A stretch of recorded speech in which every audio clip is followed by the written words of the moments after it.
how's it going everybody? Simple Duck here, and welcome to another build video. Today, I'm going to show you guys my new Magicka Nightblade melee build. I'm going to try and keep this as quick as possible, so let's jump into the skills. Alright, so first up on the skills, we've got Funnel Health, then Inner Light, Merciless Resolve, Lotus Fan, Piercing Mark, and our ultimate is Soul Harvest. So let's go back and tell you a little bit about why I'm using some of these. Funnel Health. I am using this instead of Concealed Weapon, which you don't have to do. You don't have to. I just find that Funnel Health for me, I like having that heal, and I like the fact that it doesn't cost a lot. Now, there are builds out there that reflect, and yes, Funnel Health can be reflected, but the majority of your damage isn't actually going to come from your skills. So you don't have to worry too much about it, but you can swap that for Concealed Weapon if you know you're going into a duel against like a Magic DK or someone like that. But for the majority of the time, I like to stick with Funnel Health. Inner Light's on here just for the crit chance. It does obviously have the ability to pull people out of stealth, but we don't really need that very often. Lotus Fan, obviously our gap closer, and it does pretty good damage actually at the moment. Piercing Mark. So Piercing Mark, this is going to make sure that our target can't stealth away from us. It's also going to give us our spell pen. This build can be used in with champ points or without champ points. So if you're running in battlegrounds where there's no CP, Piercing Mark is going to be very important for you because it's going to be it's going to be your main source of spell pen. So you really need to have that on there. Ultimate Soul Harvest. I know a lot of people for no CP right now are running in cap, and you can do that. However, for my personal play style, I like to gap close and fear just to make sure that this will always land. Alright, onto the back bar. Structured Entropy. I usually use degen for most of my Destro builds, but because we're running dual wield, our light attacks don't do a lot of damage, so the heal you get from that isn't going to be very high. So I'm running Structured Entropy just to make sure that we get a little extra health on this bar, which will make our healing ward a little bigger. Obviously you can see we have healing ward there. Then we've got Fear, Double Take. I'm using that over Mirage because I like the on-demand speed. If that's not something that you care about, then feel free to go ahead and use Mirage instead. Not a big deal. And then Dark Cloak. Now, a lot of people are going to use the morph that gives you the crit. In this build, I would highly recommend against it. Can it work? Yes.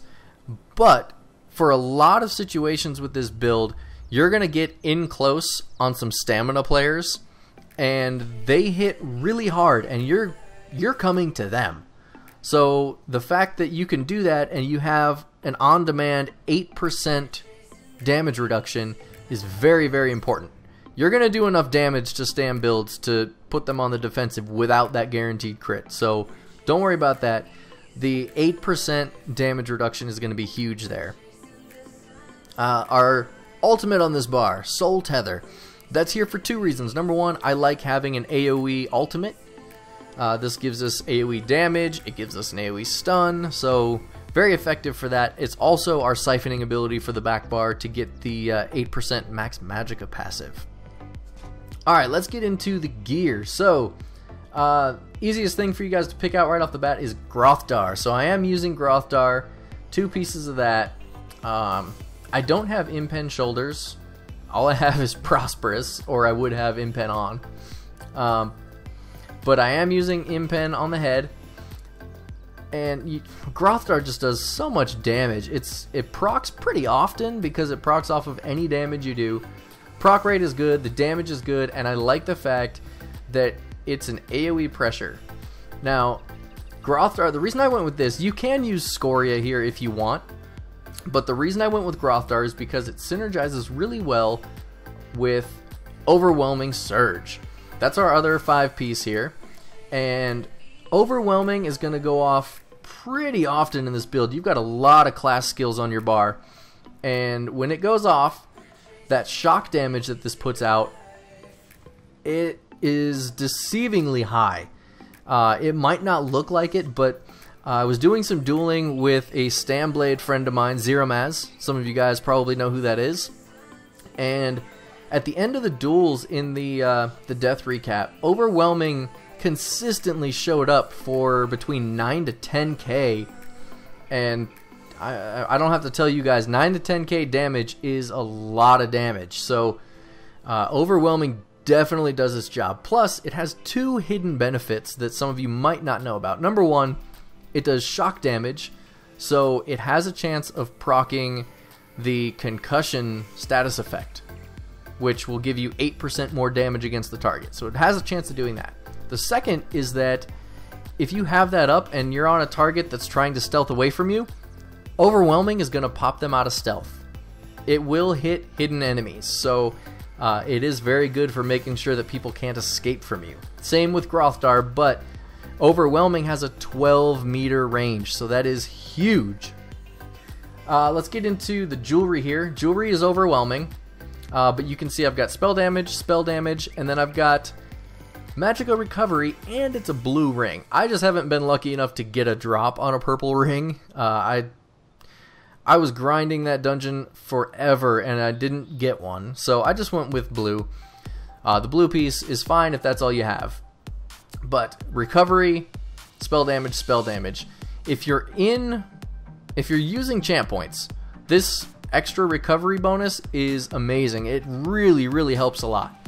If you're in no CP, this is absolutely necessary. You need it. With that, you're going to be sitting at a little over 1600 recovery, so it's really important. Alright, so with Overwhelming, like I said, we've got the 3 jewelry pieces, we've got the chest, and the gloves. So all of our other pieces here are going to be Torg's Pact. This build uses Torg's Pact extremely well. So let me show you what we have here. So we're using dual wield Torg's Pact infused. Both infused, and we've got flame on one, shock on the other. So the reason we're using flame instead of frost, you could use frost if you want. Frost will give you, if it procs chilled, it'll make the target do 15% less damage. So that could be a very big deal. I'm sticking with flame because there seems to be a lot of vampires out there right now, and obviously the flame damage is going to hit them pretty hard. Now, in my opinion, though, the shock damage is an absolute must. The shock damage you've got to have. Even though you've got Overwhelming, because you're not using a Destro Staff, your chance to proc these status effects is actually a little bit lower than what you would think. So having shock damage here and having the shock damage here just helps increase the chance that you're going to have that extra 8% damage up. And when it's up, it is noticeable, and it stacks with your Merciless Resolve. So you get kind of a double bonus when you're using shock damage and Merciless. We've kind of found out here that using these two, I mean, look at the damage number. Almost 5,400 damage on that. And when you buff, and look, Overwhelming already procced. When you buff, you're at almost 5,700 damage. 57, that is huge. That is a great number. And these enchants can crit. The Oblivion a lot of people bring up Oblivion damage, and Oblivion damage does not crit anymore. So I've tested it, and with this setup, I way prefer the elemental enchants. The other bonus is that if you do run low on Magicka, just keep swinging your light attacks and let those enchants keep doing some work for you. They do hit hard, so let them do their job. The back bar is Resto. We're using a Torg's Pact Resto Staff. I've got the enchant on there that gives me Magicka back, and it is defending, by the way. I've got the enchant that gives me Magicka back. You can use spell damage if you want. I'm not, because most of our damage is coming from our enchants and our 2 proc sets. And spell damage doesn't buff any of it. The only thing that you're going to hit people with that spell damage will affect is going to be your funnel health or concealed weapon, and your Lotus Fan.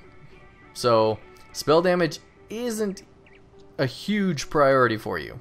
It's still important, but it's not a big priority, so I went with getting some more Magicka back. Let's look at stats real quick. I do have champ points on, but I am not in Cyrodiil, so the health is a little low. This is on the resto bar here. But, I mean, look at that. You've got 37,000 Magicka. If we swap, it's almost 39,000 there. We're sitting at over 17.6 on health. We've got over 10k stamina. Spell damage unbuffed at 2300, 50% crit. But what I wanted to point out that goes along with our cloak thing is our resists. Okay, if you're fighting another Magicka player, your spell resists in this build are so high. Now, I am a Breton, so I like Breton for this build. You can definitely use a high elf if you want, but Breton for this build helps with the tankiness. So you can see unbuffed right here, I'm at 17.8k spell resist. Physical resist, it's still a little bit low. We're only at 9.4, but if we swap to the back bar, look at that spell resist. We're at 23,000 spell resist, 14.6 physical, and then if we hit cloak or fear, we get the shadow barrier buff. Now look at those, 28k and almost 20k right here. 28 and 20.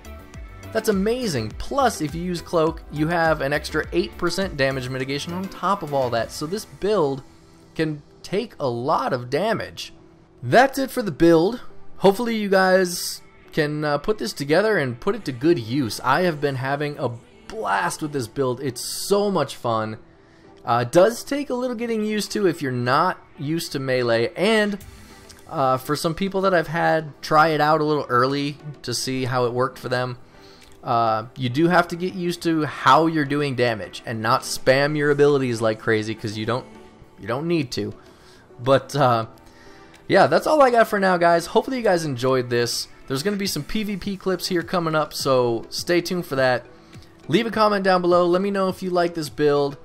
Thumbs up, subscribe for more, and until next time, guys, take it easy.